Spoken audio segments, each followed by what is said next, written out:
In my previous budget vote address, I alluded to the need for radical reforms of state legal services. We have developed a two-pronged turnaround strategy that seeks to consolidate the state's litigation account and strengthen the governance and accountability framework under the Solicitor General dispensation. Through this strategy, we will ensure that government attracts the best legal minds and improve its image in the manner it handles litigation. Less than 2% of the total number of attorneys are employed by government as state attorneys. An amount of 50 million rand is needed in the current financial year to increase the capacity of the state attorney and for the implementation of the turnaround strategy. We will reprioritize our budget for this purpose.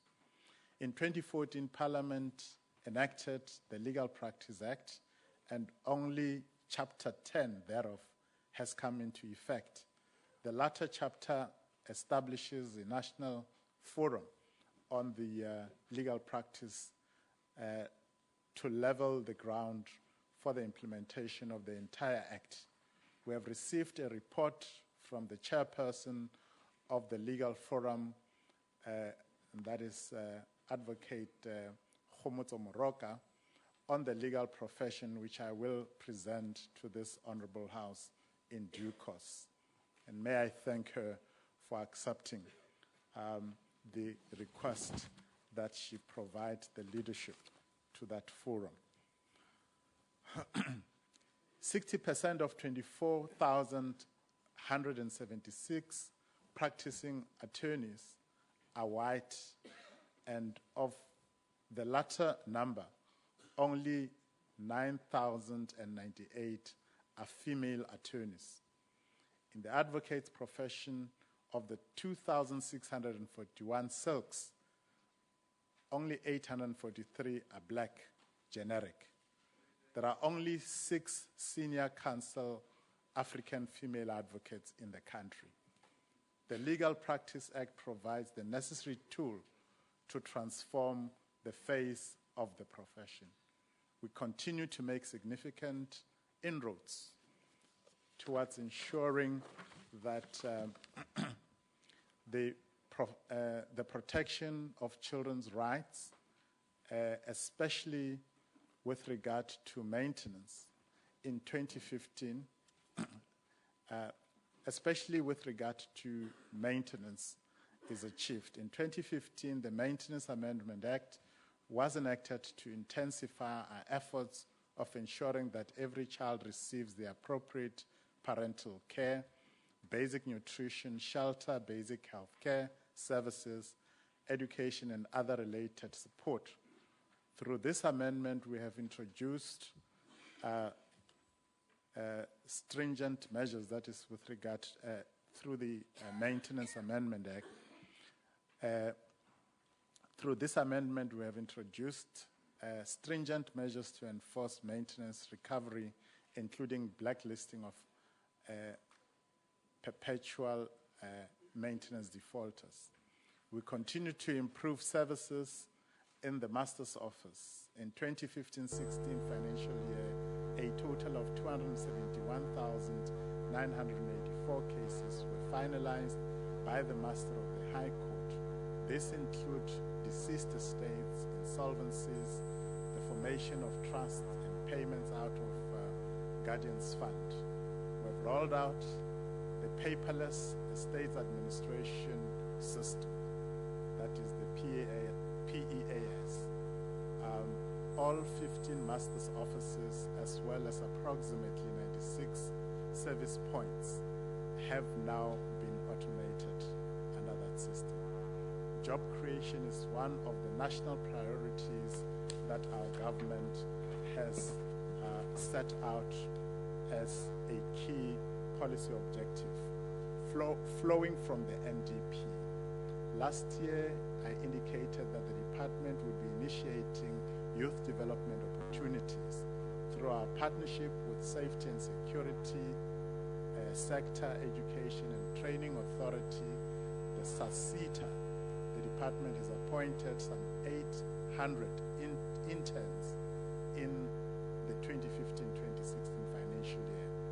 Between February 2010 and February 2015, the NPA has recruited some 814 aspirant prosecutors. As of the 31st March 2015, the Legal Aid South Africa had an intake of some 581 candidate attorneys and 182 paralegals. The intake of candidate attorneys in the department stands at 30. This is aimed at giving exposure to young law graduates to the legal profession and to develop their skills.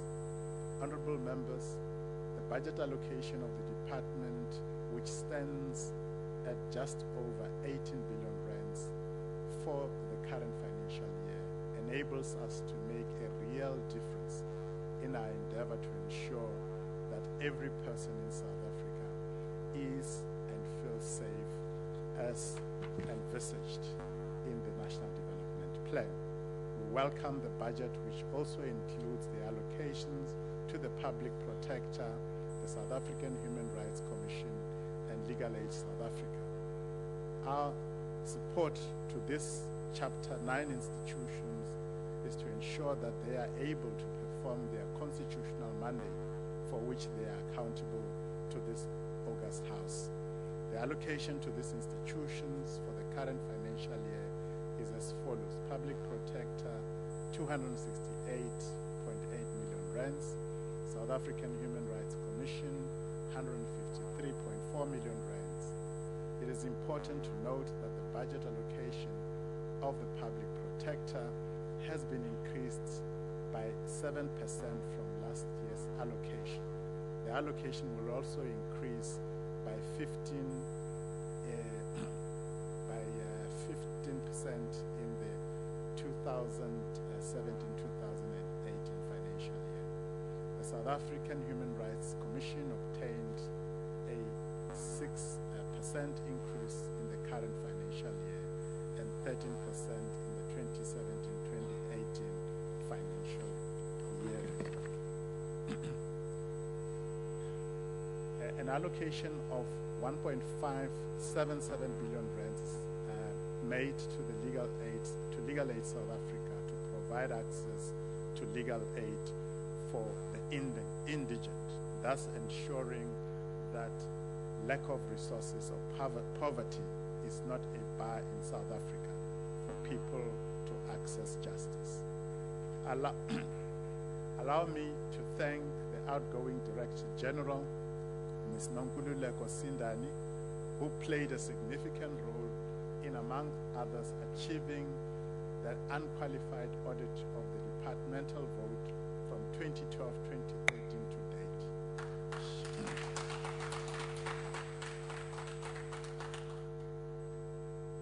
I certainly echo that applause. She contributed immensely in enhancing the governance and administration of the department. Let me also convey our gratitude to the Portfolio Committee for Justice and Correctional Services for their continued support and guidance. Let me also add SCOPA, that despite the few knocks and tussles we've had, they have added value in guiding us in improving the administration of both the Department of Justice and Correctional Services. I thank the Chief Justice, heads of statutory bodies, the Secretary General for the Office of the Chief Justice, Ms. Meme Sijasengwe, and their respective management teams, and the entire staff in the Justice family for their tireless efforts in ensuring that we run an efficient administration. Let me also take this opportunity to make a special recognition to the Deputy Minister of Justice and Constitutional Development, Honorable John Jeffrey, who I've got to know and worked closely with since we both came to this Parliament back has continued to be a good friend, a partner, and everything else all the years. Not to forget my deputy ministers, my other deputy minister for corrections, Honorable Tabang Makwetla, who continues to provide support in our work, specifically in relation to matters of corrections. And let me also express my most sincere gratitude to you, Chairperson, as well. You've come a long way, and I've always admired the manner in which you have conducted business over the years since you took that chair. Otherwise, thank you very much, colleagues, for the opportunity to introduce this budget policy statement to you, and look forward to your support in ensuring that this country obtains the necessary resources for us to improve our justice system in South Africa. I thank you. Thank you, Honourable Minister. I now recognize the Honourable Pilani Majake.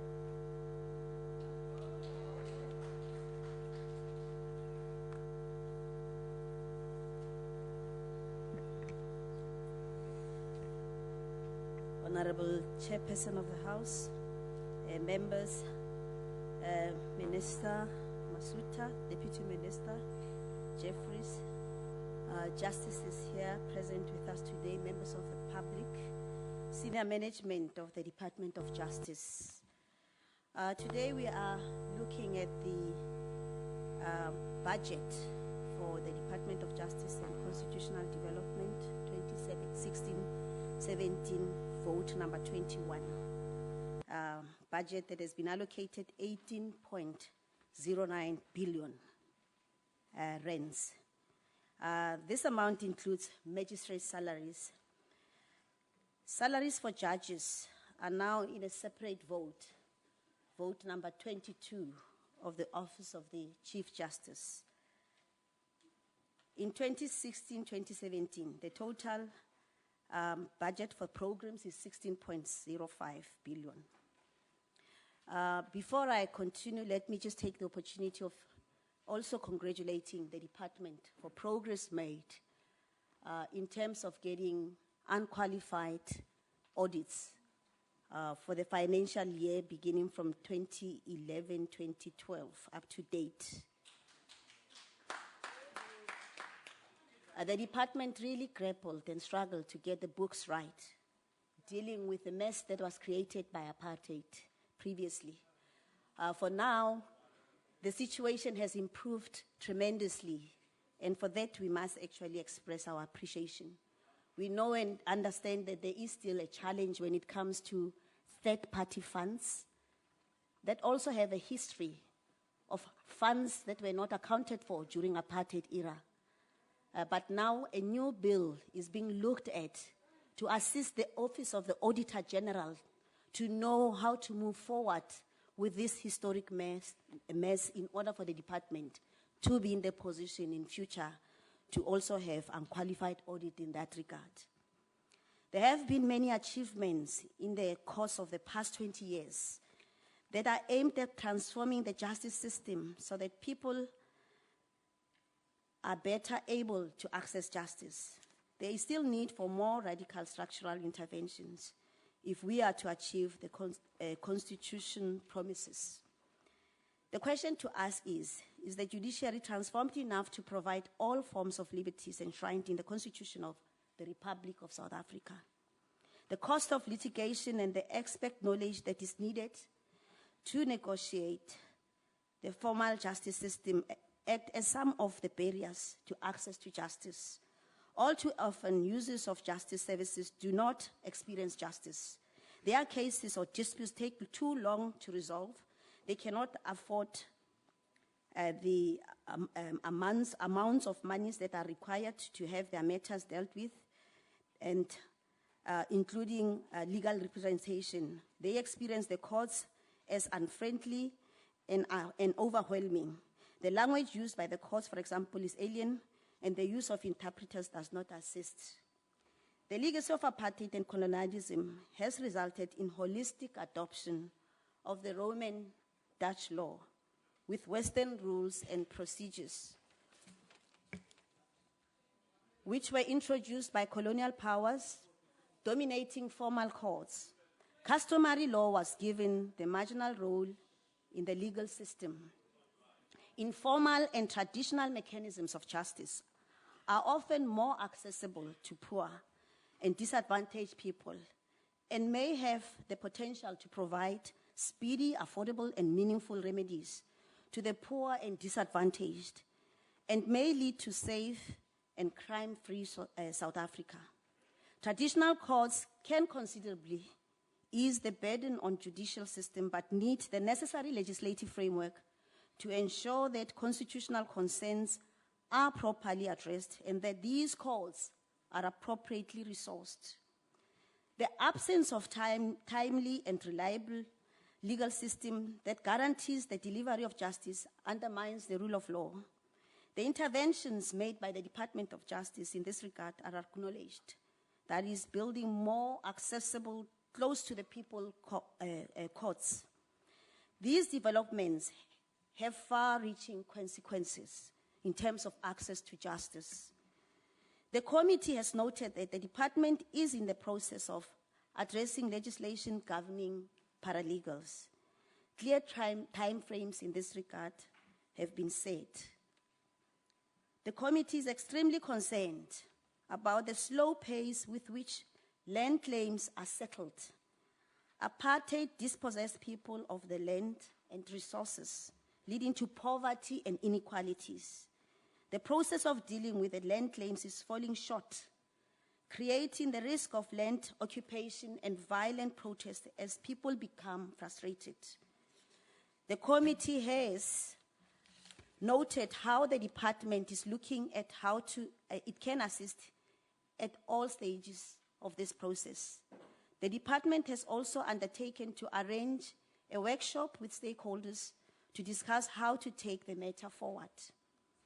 The committee has noted progress in promoting multilingualism in courts, as this is a vital instrument to ensuring access to justice, despite logistic and resource-related challenges.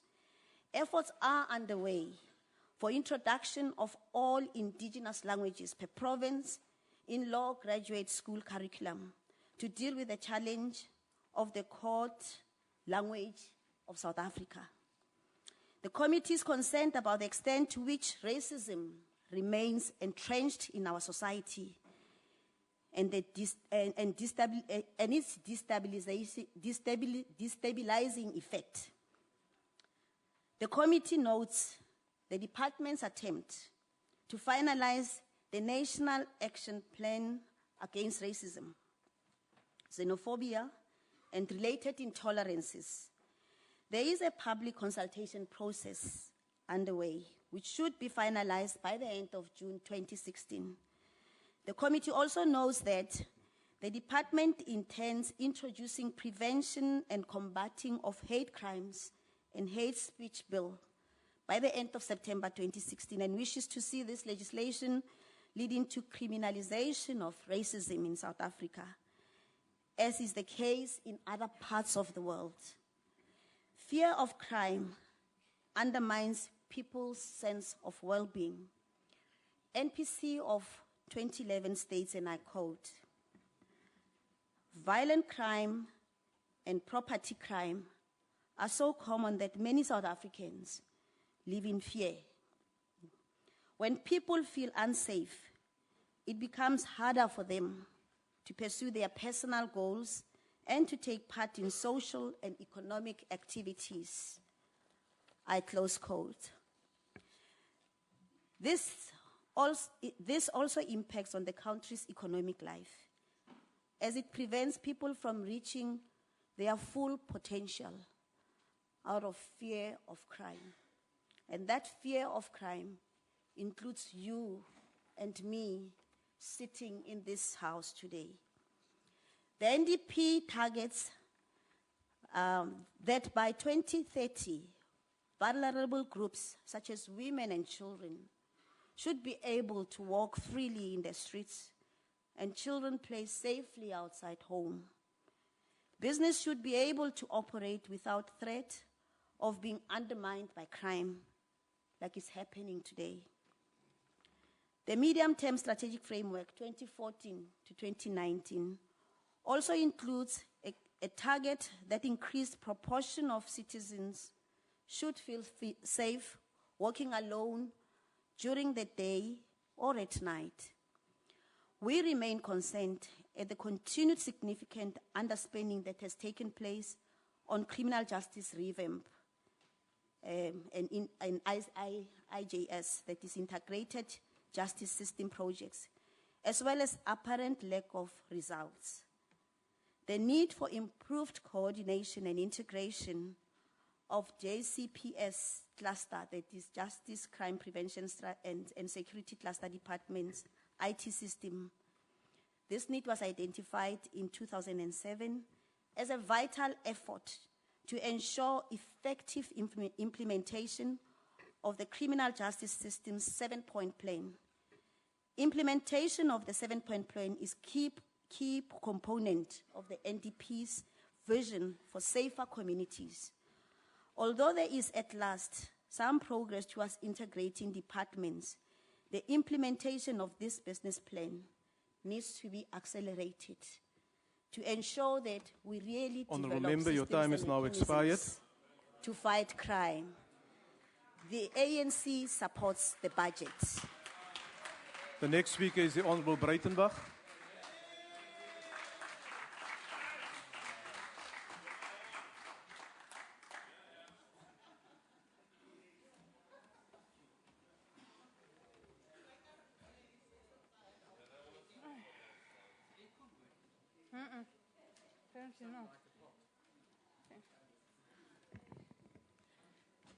Honourable Chair, honourable members and honourable guests in the gallery, this budget vote comes at a most inopportune moment for the majority party.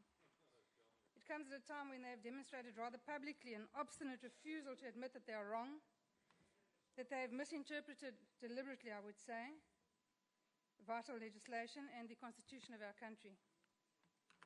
Not only did the ANC MPs flout their constitutional duty when they voted to absolve the President of his legal and constitutional responsibilities, they also aided and abetted him in abdicating his and their own responsibilities to act consistently with the Constitution and to defend and protect the office of the Public Protector. Now faced with an opportunity to partially redeem themselves by making a public apology to the Public Protector for the abysmal way they treated her, they unashamedly and in the most unbecoming and undignified fashion refuse to acknowledge that they owe her or her office an apology at all. Not only have the ANC members of the Portfolio Committee demonstrated an appalling lack of common decency, they are still trying to punish her office by pushing through a budget that is woefully inadequate for the needs of her office. It is clear that they hold the view that they cannot defeat her in the courts, where they have failed spectacularly, then they will try and defeat her by starving her of resources. In the 2016-2017 budget, the Public Protector received 268.8 million. This equates to a real increase of a paltry 0.39% adjusted for inflation. The budget increases, and I use the word in the most generous possible sense, of the Public Protector has dipped annually since the 2011-2012 figures. In 2012 and 2013, it fell from an increase of 35% to 19%. In 2013, 2014, and 2014, 2015, the increase fell below 10%. It is worth noting that the sharp decrease in the funding of the Public Protector, despite approved posts remaining unfilled, appeared to coincide with key events on the timeline of the Nkandla report. The interactions of the Public Protector with the Portfolio Committee have been hallmarked by inexplicable animosity. Any request for funding has been met with an obstinate instruction to deal with the Auditor General's red flags, at least some of which are a direct result of the office being underfunded to begin with.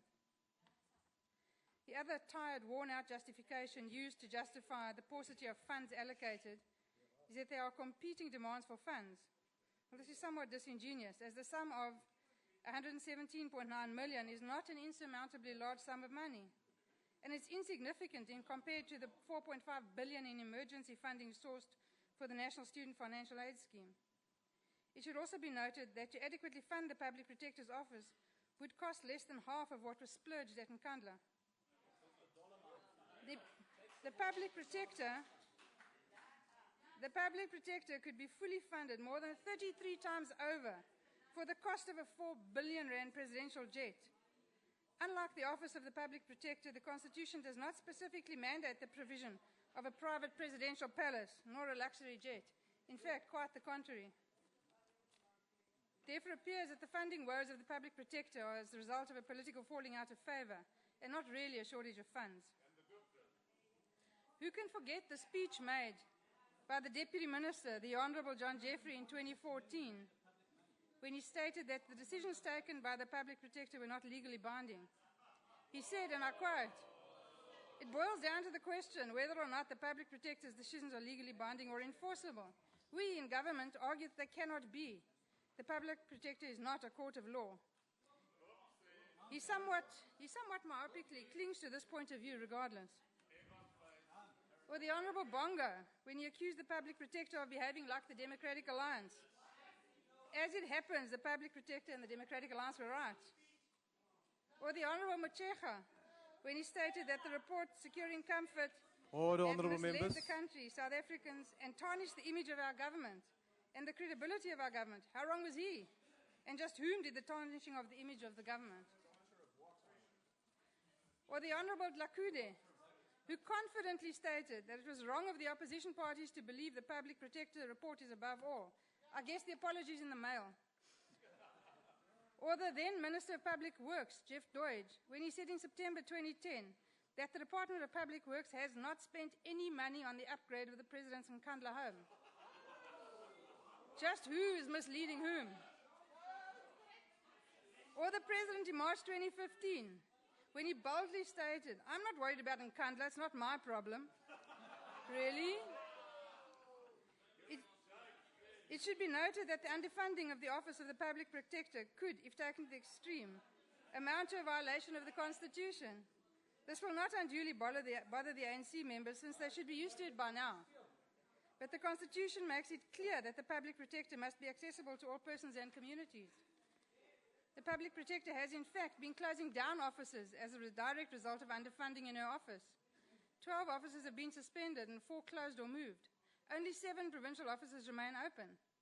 Unless and until the Public Protector receives proper funding for these offices, South Africans, particularly poorer and rural South Africans, will struggle to access her services.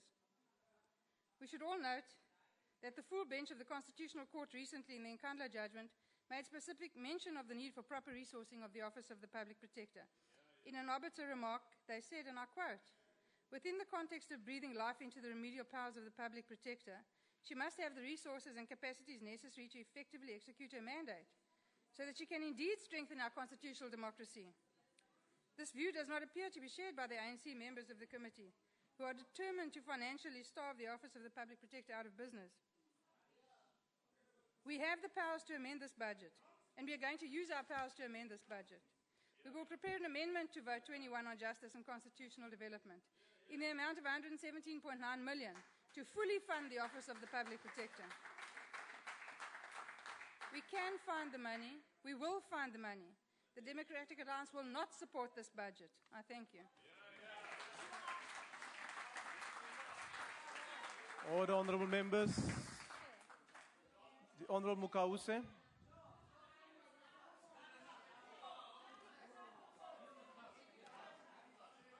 Order, honourable members. Thank you, Honourable Chair. As the EFF, we are more interested in establishment of institutions that will hold executive and public officials such as Public Protector accountable, including the President of this country, who doesn't want to account to the public of South Africa. As said by the Chief Justice in the matter of the EFF versus the Speaker of Parliament and President, open quote, like other Chapter 9 institutions, the Office of the Public Protector was created to strengthen constitutional democracy in the Republic. To achieve this crucial objective, It is required to be independent and subject only to the Constitution and the law. It is demanded of it that it's, in this case with other sister institutions, to be impartial and to exercise the powers and functions vested in it without fear, favor, or prejudice, close quote. It is then that when the public protector shows that Mr. Zuma broke law, failed to protect public pursuit, and money was abused, we took this matter Order, serious. honorable members. The fact is the president of this country is a corrupt individual. Many municipalities and public officials continue to abuse and waste money, and that goes unnoticed. We know Point of because order, Chair. we deal with these issues Honourable member. in all committees. Honourable Kause, there's a point of order. What's your point of order, honourable member? Point of order is that honorable member is referring to the president of this country as a corrupt official. He's not. Order, honourable members. Honourable member, that you refer to the President of the Republic as corrupt? The Constitutional Court has recently ruled Honourable member. that the president failed to uphold, No, honourable member, I didn't ask you that. uphold his office. That you refer to the President of the Republic as a I corrupt said, individual? the matter is the president of South Africa is a corrupt individual who continues Honourable- to steal Honourable from member. the country's coffers. Honourable member. It's in She must Order, withdraw. honourable member. You must withdraw that statement. Withdraw. You must withdraw the statement and submit Honourable to the Chair, House a may I substantive continue? motion. May No, I you must continue? withdraw the statement. Before you continue, you must withdraw the statement and you can submit Honourable a Chair. substantive motion. It's known that Mr. Zuma is a Honourable corrupt member, for the individual. second time now, I'm asking you to withdraw. I withdraw in this house. Continue, honourable member. And Order, honourable members. it's public knowledge. We deal with this issue almost in all committees. And for the kinds of corruption that they are engaged in, we need strong and well-funded Office of the Public Protector. In Buffalo City, the Hawks have arrested an ANC mayor, Zukiswa Ncitha, on charges of corruption and fraud. Money laundering related to the council's funding of events related to the memorial service of the late President Nelson Mandela has also been unraveled. And it's not only in these municipalities, throughout the country where the ANC took advantage of public funds. Abatole district municipality offices are in different areas. Kakadu municipality offices are in Port Elizabeth. And how is that possible? Vembe municipality in Limpopo province today is bankrupt, but still managed to appoint a municipal manager who was dismissed from a previous employer for gross misconduct, including that John Taulo municipality where they abused public funds for Tata Mandela's memorial service. You are right. Majority of the people in this municipality are deprived of service delivery because of corruption and cannot afford courts to seek justice. They need the Office of the Public Protector and other constitutional institutions which are well capacitated and funded. Chair, the erosion of credibility of the NPA and other institutions within the justice cluster by Mr. Zuma clearly reaffirms our position that he does not respect the Constitution and the rule of law. Mr. Zuma will do everything to run away from the South African courts. But his day Honourable will member, come. your He time will is now face expired. jail. As the EFF, we do not support this budget. Thank you, honourable member. Order, honourable members. May I just request you, while interjections is allowable, don't shout in the House, please. It drowns the speaker and it also doesn't portray the National Assembly in a very positive light to the visitors sitting up there in the gallery. The Honourable Msimang.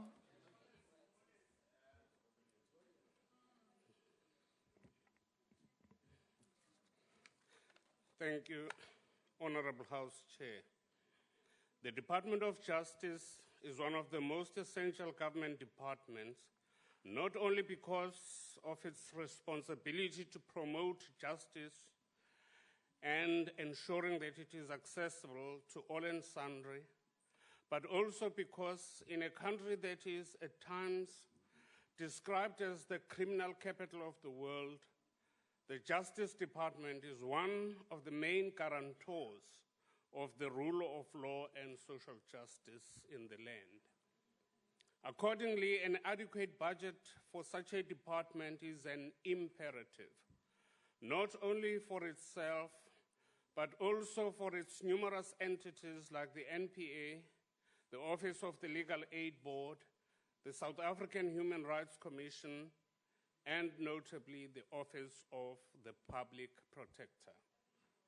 Unfortunately, in a country that has suffered from economic depression for almost 10 years, this is not always possible. The lack of an adequate budget is not the only serious challenge confronting this department. 22 years into our democracy, one gets a very strong feeling that some of the predecessors of the current incumbent of this ministry largely neglected their duties. How else does one explain all the infrastructural deficiencies? Why is it that some of our court buildings are so dilapidated that they are described as unsuitable for human occupation? But of course, the biggest culprit when it comes to backlogs and dilapidation is the Department of Public Works. Unless the Department of Justice closely monitors the Department of Public Works, no newly constructed buildings will be delivered on time. No existing buildings will be refurbished or maintained on time. And in the case of leased buildings, no lease will be renewed on time. The vision of the department is to promote a transformed and accessible justice system. Yet, in the age of information technology, there are still court buildings where a computer is conspicuous by its absence.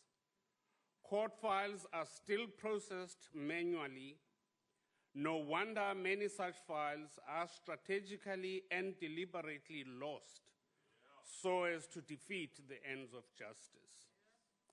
In the administration of justice, language is a tool of paramount importance.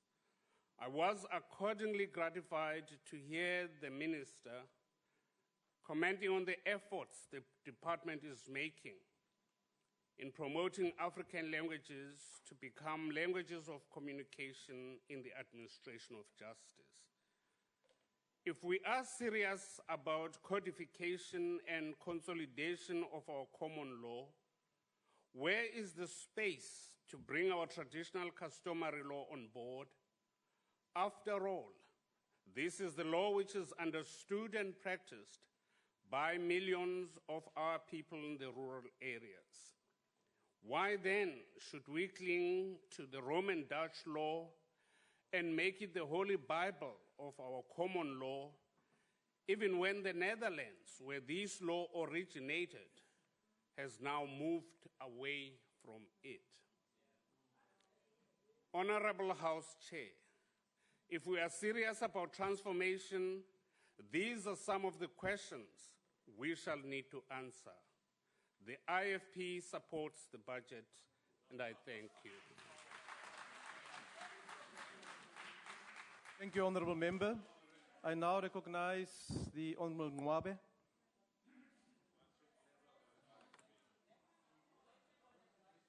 Honorable Chairperson of the House, the Minister, Deputy Minister, the leadership of the judiciary present, honorable members, the overall allocation to the Justice and Constitutional Development vote for 2016 to 17 is 18.0.9 billion rand, compared with 16.9 billion for 2015-2016, which include the magistrate salaries.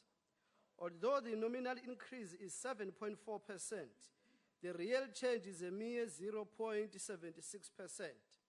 and it is noted that the vote will receive a net decrease in the amount of 47.8 million and 195.5 million rand, respectively, over the medium term in 2017, 2018, and 2018, 2019. Considering that the Department of Justice and Constitutional Development is a labor-intensive department, it is imperative that a personnel management plan will have to be developed to compensate for this reduced projected personnel budget. We are encouraged by the prioritization of establishing the Office of the Solicitor General, the establishment of the Information Regulator, and the capacitation of the State Authority. These innovative and progressive developments are commendable, but the NFP does have a concern, however, on how such will be feasible without funds being diverted from the existing obligations in light of effective reduction of vote budget in the medium term. Our particular concern, Chairperson, is the backlog in the rehabilitation and construction of new court facilities, the reduction of case backlogs, and the various modernization projects. Such visible shortcomings in the execution of the department's mandate creates a public perception of inadequacy and ultimately could have a negative impact on the dispensing of justice in South Africa, and may well hamper the department's effort to comply with the objectives of the National Development Plan. Another area of concern to the NFP is the delay in facilitating the vital role that the traditional justice system has to play in this country. Legislation is urgent